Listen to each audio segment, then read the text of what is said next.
Hi welcome to learn English. ஒரு situation கொடுத்துருவேன். அந்த சிச்சுவேஷனில் எப்படியெல்லாம் நீங்கள் இங்கிலீஷில் பேசலாம் அப்படிங்கிறத ப்ராக்டிஸ் பண்ணிகிட்ருக்கோம். இந்த சிச்சுவேஷனில் நீங்கள் ஒரு டீச்சர். நீங்கள் ஸ்டூடெண்ட்ஸ்கிட்ட இம்பரேட்டிவ் சென்டென்சஸில் பேச போகிறீங்க. அதாவது கமாண்டிங். ஓகே, நான் சொல்கிறத கவனி, ரெக்கார்ட் நோட்டில் எல்லாத்தையும் ஃபில் பண்ணு, அண்டர்லைன் பண்ணு, டைட்டில் எல்லாத்தையும் அண்டர்லைன் பண்ணு, இந்த மாதிரி பேச போகிறீங்க. இந்த மாதிரி வாக்கியங்களை இம்பரேட்டிவ் சென்டென்சஸ் அப்படின்னு சொல்லுவோம். இதில் கமாண்ட் இருக்கும். கமாண்ட் அப்படின்னு என்ன அர்த்தம்? ஆர்டர் பண்ணுறது, ஆணையிடுதல். கமாண்ட் வேறு, கமெண்ட் வேறு. கமெண்ட் அப்படின்னா உங்களுடைய எண்ணங்கள். இப்போ இந்த வீடியோவை பற்றி கமெண்ட் பண்ணுங்கள் அப்படின்னா இந்த வீடியோவை பற்றி என்ன நினைக்கிறீங்க அதை சொல்லுங்கள் அப்படின்னு அர்த்தம். கமெண்ட்டு. கமாண்ட் அப்படின்னா ஆணையிடுதல். ஓகே, ஆர்டர் பண்ணுறது. ஸோ எல்லா சென்டென்சஸுமே இம்பரேட்டிவ் சென்டென்சஸ் எல்லாமே வேர்பில் ஆரம்பிக்கும். நீங்கள் பாருங்களேன், நான் சொல்கிறத கவனி அப்படின்னு சொல்ல போகிறீங்க. நான் சொல்கிறத கவனி. இப்போ இந்த கவனி அப்படிங்கிற வார்த்தை கடைசியில் இருக்கா தமிழ் சென்டென்ஸில்? இதில் பாருங்கள், லிசன் அப்படின்னு ஃபஸ்ட்லேயே வந்துடுது. லிசன் டு மீ, நான் சொல்கிறத கவனி, என்னை கவனி. லிசன் இயர், இங்கே கவனி. எல்லா சென்டென்சஸும் வேர்பில் ஆரம்பிக்குது பாருங்கள். அவர் சொல்கிறத கவனி, லிசன் டு ஹிம். அவள் சொல்கிறத கவனி, லிசன் டு ஹர். ப்ரொனவுன் மட்டும்தான் மாறுது. அவர்கள் சொல்கிறத கவனி, listen to them. So listen அப்படிங்கிற வார்த்தை வேர்பு, வேலையை குறிக்கும் வார்த்தை. ஸோ இந்த இம்பரேட்டிவ் சென்டென்சஸ் எல்லாமே வேர்பில் தான் ஆரம்பிக்க போகுது. இப்போ நான் சொல்கிறத கவனி அப்படிங்கிறதுக்கு listen to me, listen year. இப்போ ரெக்கார்ட் நோட்டை கொண்டு வா, தமிழில் ரெக்கார்ட் நோட்டை கொண்டு வா, அந்த கொண்டு வா அப்படிங்கிறது கடைசியில் வந்திருக்கு. இங்கே பாருங்கள், பிரிங். இந்த பிரிங்னா கொண்டு வருதல். இதை முன்னாடி கொண்டு வந்துட்டோம்.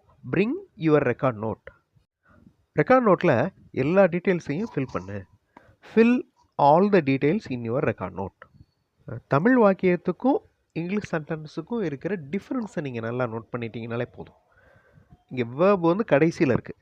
நிரப்பு அப்படிங்கிறது வேர்பு, வேலையை குறிக்கும் வார்த்தை, கடைசியில் இருக்கா. பட் இங்கிலீஷ் சென்டென்ஸில் ஃபில் அப்படின்னு ஃபர்ஸ்ட்லேயே கொண்டு வந்துட்டோம்.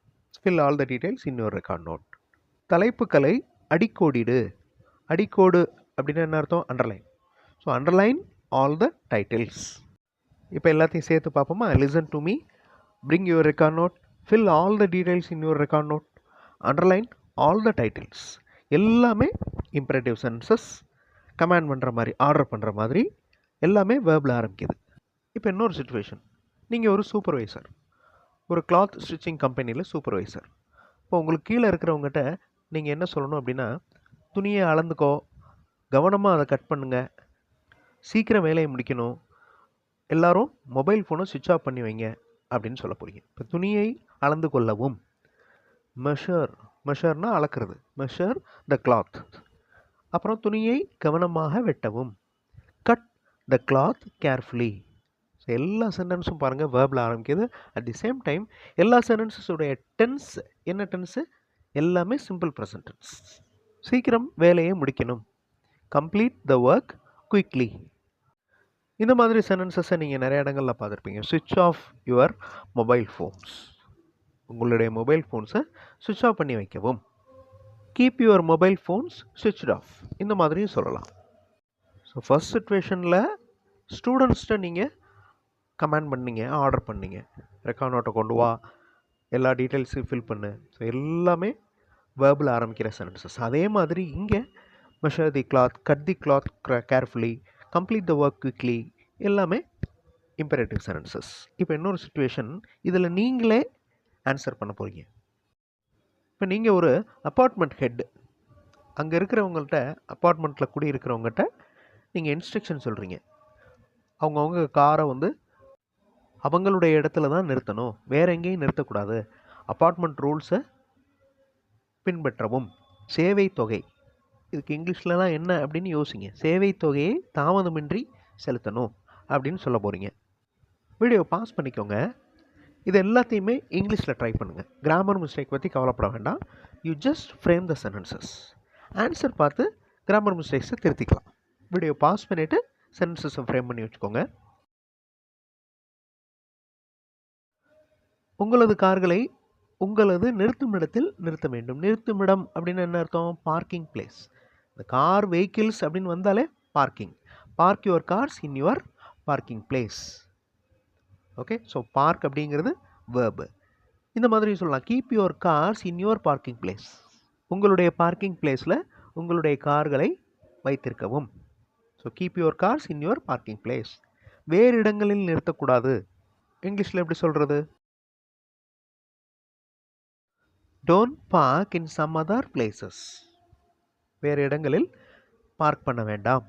இந்த டோன்ட் அப்படிங்கிற வார்த்தைகளை யூஸ் பண்ணி நிறைய சென்டென்சஸ் நம்ம மேக் பண்ணலாம். Don't make noise, don't create noise, don't go there, don't come here, இந்த மாதிரி. அப்பார்ட்மெண்ட்ஸ் ரூல்ஸை பின்பற்றவும். பின்பற்றவும் இது எப்படி நீங்கள் சொல்லுவீங்க இங்கிலீஷில்? நிறைய இங்கிலீஷ் வேர்ட்ஸ் நம்மளுக்கு தெரியும், நம்ம நிறைய இடங்களில் பார்த்துருப்போம். அதை நீங்கள் ஃபெமிலியர் ஆக்கணும், நல்லா மனப்பாடம் ஆக்கணும், யோசிக்காமல் ஃப்ளோ கரெக்டாக இருக்கணும் அப்படின்னு நீங்கள் நினச்சிங்கன்னா ப்ராக்டிஸ் பண்ணணும். That is very important. Apartment ரூல்ஸை பின்பற்றவும் எப்படி சொல்லுவீங்க இங்கிலீஷில்? பின்பற்றுதல், ஃபாலோ பண்ணுறது. Okay, follow the apartment rules, ரொம்ப சிம்பிள். இதுவே follow the rules of apartment இப்படியும் சொல்லலாம். Follow the apartment rules, follow the rules of apartment. சேவை தொகையை தாமதமின்றி செலுத்தவும். சேவை தொகை நிறைய இடங்களில் நம்ம பார்த்துருப்போம். இதனுடைய இங்கிலீஷ் டேர்ம்ஸ் யோசிங்க, வீடியோ பாஸ் பண்ணிட்டு யோசிங்க, ஆன்சர் ஃபியூ செகண்ட்ஸில் டிஸ்பிளே ஆகும். Service charge. Pay the service charge without delay. தாமதமின்றி, without delay. Don't delay to pay the service charge, இந்த மாதிரி சொல்லலாம். Don't delay to pay the service charge. So ஒரு சென்டென்ஸை அதனுடைய அர்த்தம் மாறாமல் வேறு வேறு டைப்பில் நம்ம சொல்லலாம். இப்போ இந்த இதில் டோன்ட் அப்படிங்கிற வார்த்தையை யூஸ் பண்ணியிருக்கிறோம். இதுக்கு முன்னாடி பே your service charge without delay இந்த மாதிரி சொல்லியிருக்கோம். ஸோ டோன்ட்டும் யூஸ் பண்ணியிருக்கோம், பே யூஸ் பண்ணியிருக்கோம். ஸோ இந்த மாதிரி ஒரே அர்த்தத்தில் இருக்கிற வாக்கியங்கள் வேறு வேறு டைப்பில் நம்ம சொல்லலாம். எல்லா சென்டென்சஸையும் ஒன்றா பார்க்கலாமா? Park your cars in your parking place. Don't park in some other places. வேறு வேறு இடங்களில் நீங்கள் நிறுத்தக்கூடாது. டோன்ட் பார்க், நிறுத்தக்கூடாதுன்னு வருது. Follow the apartment rules. Apartment ரூல்ஸை ஃபாலோ பண்ணுங்கள். Pay the service charge without delay. Delay இல்லாமல் சர்வீஸ் சார்ஜை பே பண்ணுங்கள். இந்த பே அப்படிங்கிற வார்த்தைக்கு பதிலாக ரெமிட் அப்படிங்கிற வார்த்தையும் சொல்லலாம். ரெமிட் த service charge without delay. Remit த ஃபீஸ் அப்படின்னு சொல்லுவோம்ல, அதேமாதிரி don't delay to pay the service charge. இந்த மாதிரி சிச்சுவேஷன்ஸ் நீங்களாக இமேஜின் பண்ணிக்கோங்க. அங்கே எப்படிலாம் நீங்கள் இங்கிலீஷில் பேசுவீங்க அப்படின்னு சென்டென்சஸ் ஃப்ரேம் பண்ணுங்கள். கிராமர் மிஸ்டேக் பற்றி ஒரி பண்ண வேண்டாம். You just frame the sentences. அதை சத்தமாக நீங்கள் சொல்லி ப்ராக்டிஸ் பண்ணணும். That is very important. நீங்கள் பேசுகிறது உங்களுக்கு கேட்கணும். கண்டிப்பாக உங்களுடைய ஸ்போக்கன் இங்கிலீஷ் ஸ்கில் டெவலப் ஆகும். அடுத்த வீடியோவில் இன்னும் நிறைய இன்ட்ரெஸ்டிங்கான சிச்சுவேஷன்ஸோடு பார்க்கலாம். தேங்க்ஸ் ஃபார் வாட்சிங் and thanks for your valuable comments.